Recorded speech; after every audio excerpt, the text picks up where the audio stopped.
Hi guys welcome to my channel. आज આપણે બનાવીશું વડાપાઉં। તો તેના માટે એક વાટકી ચણાનો લોટ લઈ એમાં સ્વાદ અનુસાર મીઠું, થોડી હળદર, લાલ મરચું અને પાણીથી વડાનું બેટર તૈયાર કરવાનું છે। પછી એક નોનસ્ટિકમાં થોડું તેલ લઈ એમાં થોડી રાઈ, બે લીલા મરચાં, ચપટી હિંગ, લીમડાના પાન નાખવાના છે, થોડી હળદર નાખી એમાં બાફેલા બટેટાને એડ કરવાના છે, સ્વાદ અનુસાર મીઠું નાખવાનું છે અને એને રાઉન્ડ શેપમાં વડા બનાવવાના છે અને બેટરમાં બોળીને એને તળવાના છે।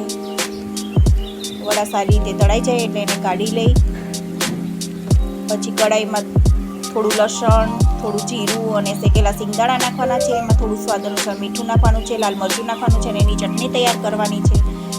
નોનસ્ટિકમાં થોડું બટર લઈ એમાં પાઉંને સારી રીતે શેકવાના છે અને વચ્ચે ચટણી લગાવવાની છે અને વડા મૂકવાનું છે અને સિંગદાણાની ચટણી ઉપર મૂકવાની છે અને એને સર્વ કરવાનું છે।